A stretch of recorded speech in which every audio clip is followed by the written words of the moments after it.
Okay, and I'm glad it just spawned me right here, thank goodness. So, one of my other tasks was to defeat Thorn in the Buried City mission, so I can immediately just jump right into this thing and get this one done while I talk about the heavy weapons. Oh, and we start off with my favorite, Thunderlord, baby. I love you. Oh, do I love you. This, I can't say it's the best. No, I want to say it's the best, but it's not. It's not the best heavy weapon in this game, but it's so fun to use. First of all, I have a soft spot for machine guns. I really do. I like my machine guns. If I can actually hit this guy. Machine guns aren't always the most accurate thing, so it's probably not the best way of demonstrating it. But,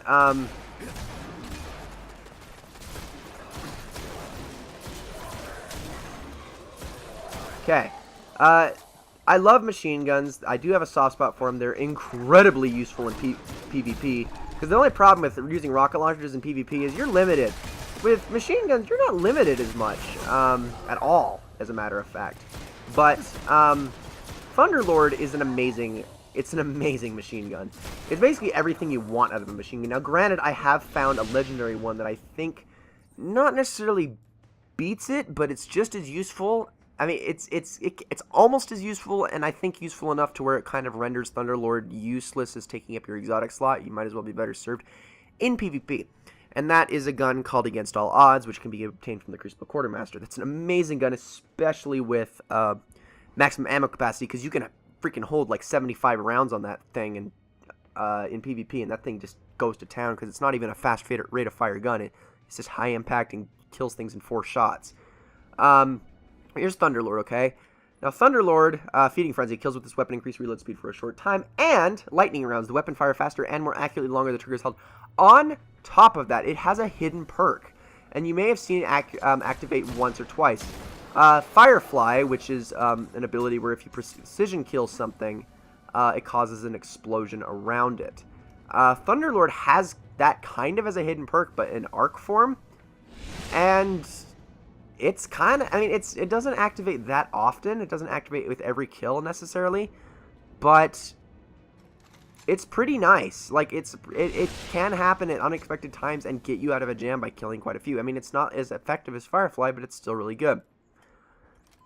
Okay, now let's move on to a little more of a sour note, and I'm going to break out a heavy ammo synth with Dragon's Breath. This gun, on the other hand, yeah. I mean, don't get me wrong, it's a good rocket launcher. So you can see what it does right there. Well, here's my favorite thing about the rocket launcher. It can hold 3 shells in its tube. That's the best thing about it.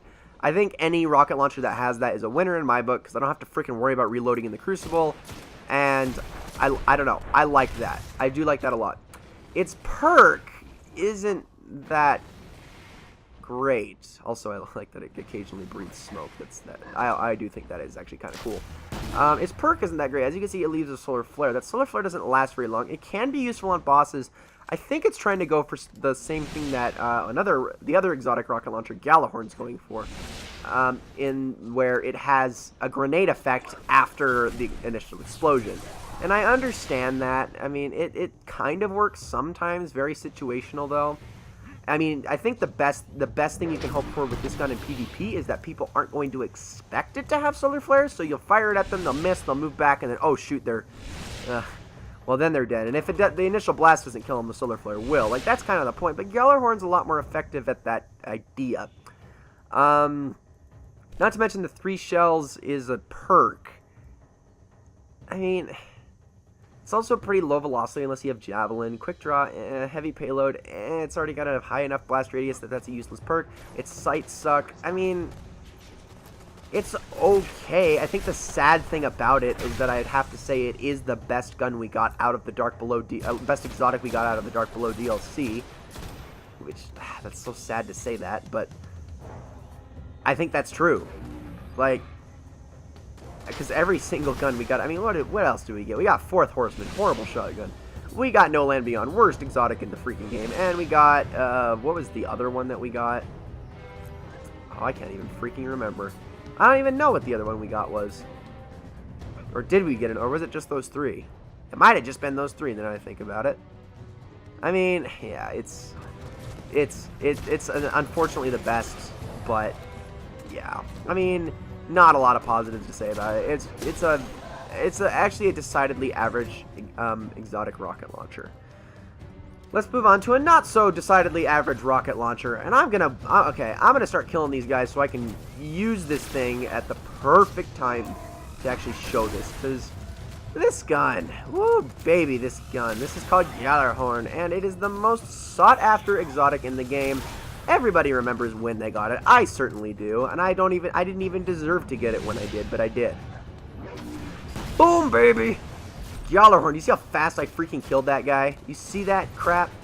Gjallarhorn is a destructive war machine. It is so good for taking out bosses. It is so good with solar modifiers, or solar burn. It's a very fast killer. Like, you fire this thing at something, they're dead. They're dead. Let's take a look at this gun also. I think it's so pretty. Hold on a second. I thought I killed the last one. Apparently there's 2 left. Okay, hold on. Take care of you, and then there's one more. Just check this grenade. Oh, that killed him. Okay, let's take a look at Gjallarhorn. This machine, it's still active. So, let me analyze it. Tracking. Shells fired from this weapon track their targets. Now, not very aggressively, unfortunately, so the tracking's sort of okay. I think it's mostly just useful for bosses. Because if you fire at a boss, it's bound to hit it almost every time. I'd say aside from the Scion flares, because they're the size of regular Scions.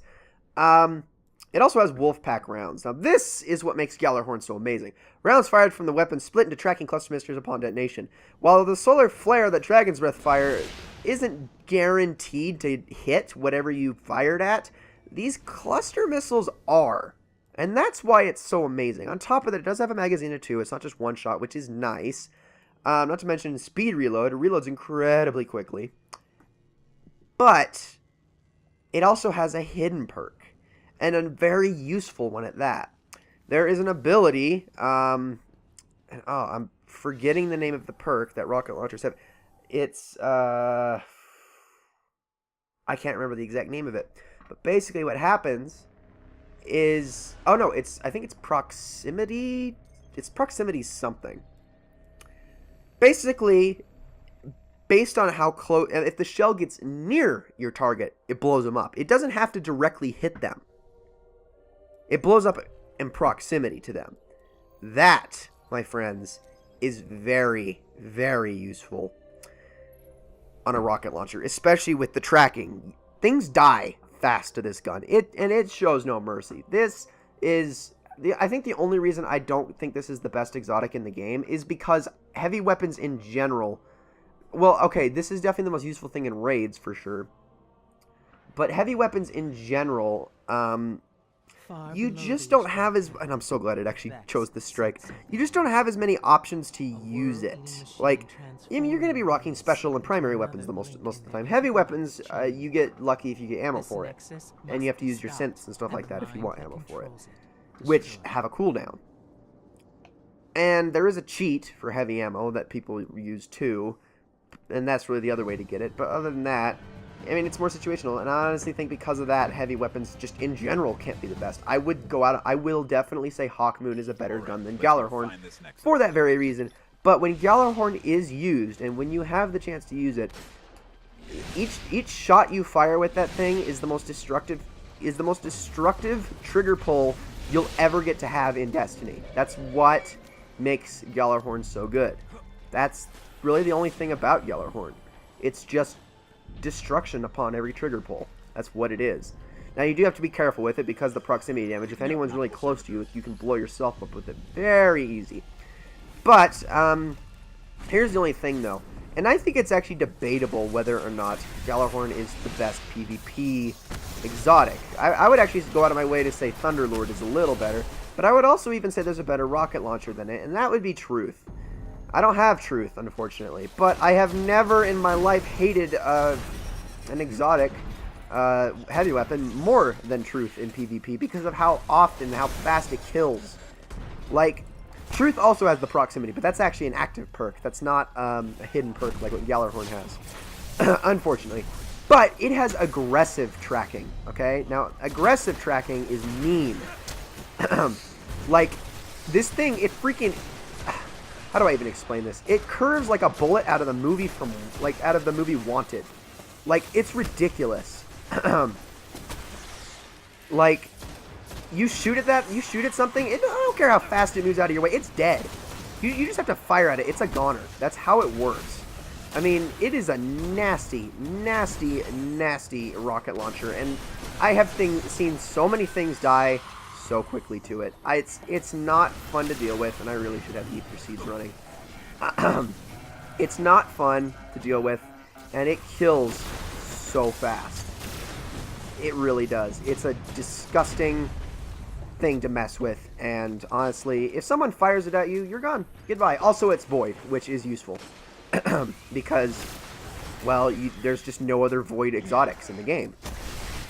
So yeah, that's truth. But anyways, other gun I haven't been able to talk about because I don't have it. I don't even know the perks for Fourth Horseman, but nor do I even care, so I'm not really going to talk about it. The other one I haven't been able to talk about is Hawkmoon. Now, I do know the perks for that.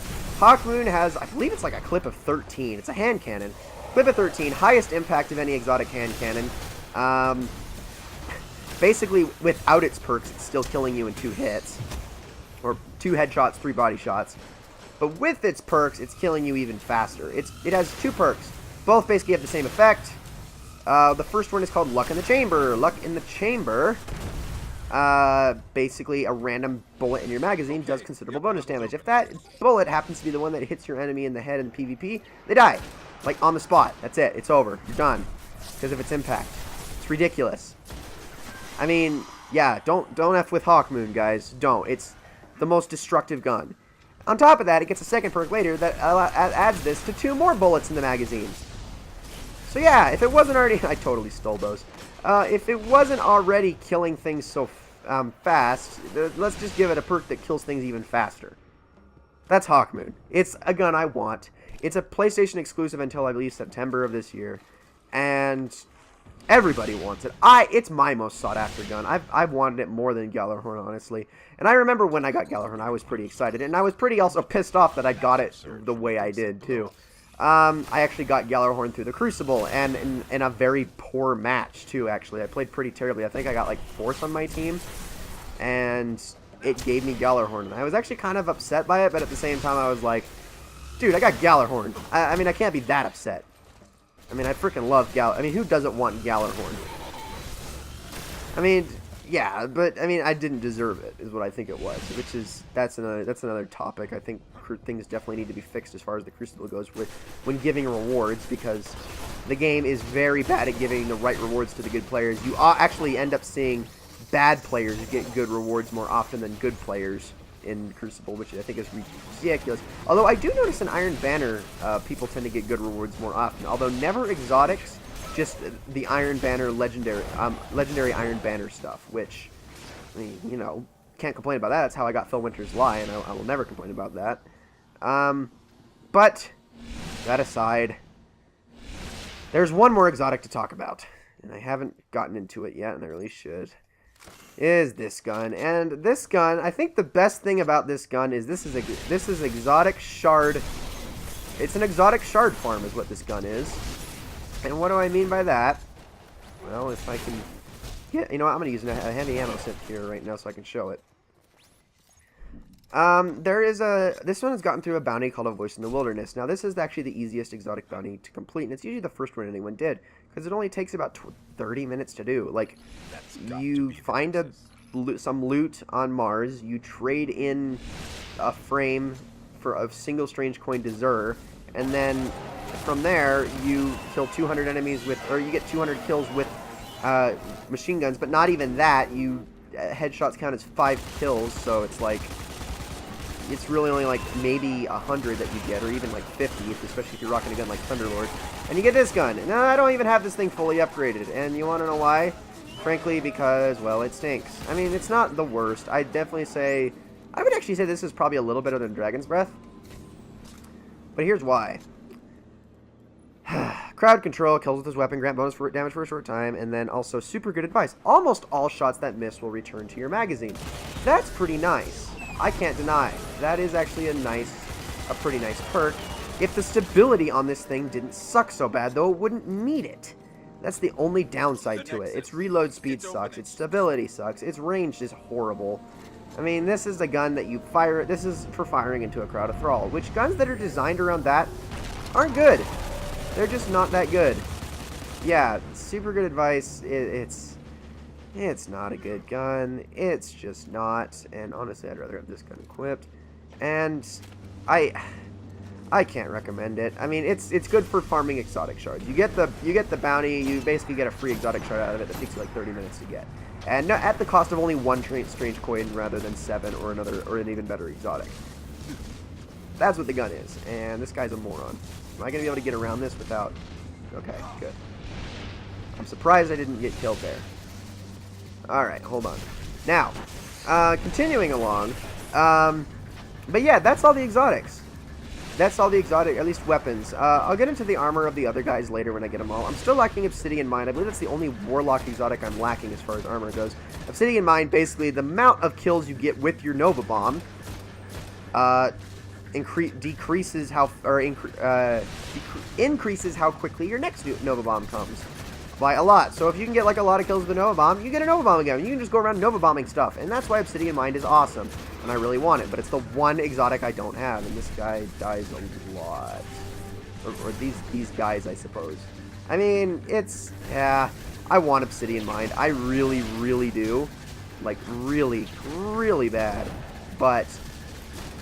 I guess I'm just going to have to wait for it. There are other exotics like the one the Hunters get and what the Titans get. And I've got a couple of those. I've got Acleophage Symbiote for my my Hunter. I've got Radiant Dance Machines. I've got a bunch of exotics and stuff like that for them. The Helm of Saint, whatever, on the Titan. And I'll get into those at another time. But for now, let's just kill the Nexus. And then I can get into the last thing that I have not shown. And it was in the Dark Below, and I never got around to it because I'm stupid. And that is the last strike, and I might as well show it on the channel, even though I've already personally done this strike about 3 gazillion times, and I'm sick of it. In fact, it was even this week's Nightfall. I'm freaking tired of this one. You know what? Here, buddy. Oh, yeah, no, keep firing. Here, I'm just gonna take out your minions real fast. My Badger. Oh, you're actually you're still firing at me, dude. Calm. Okay. Oh gosh, he's still firing at me. This guy needs to take a freaking chill pill. Do I still have heavy ammo synth? Oh no, it's still on cooldown, okay. That's fine. I'm not too butthurt about it. Because I would like to use a Gjallarhorn on this thing, but it doesn't look like I'm going to very soon. Can you turn around, buddy? There, I can't believe I even got a good shot on that. Alright, he's almost dead. Is he gone yet? Okay, just a few shots to Badger, and there we go. Yeah, so that's the Nexus. That was for a bounty. But anyways, I want to get into the last one here in just a second, which is called the Will of Crota. And he got a legendary engram. I want one. Although lately with legendary engrams, all I've been getting are energies and shards anyway. So let's go to orbit real fast. We must continue. So, and I'll jump into the Will of Crota mission. Ooh.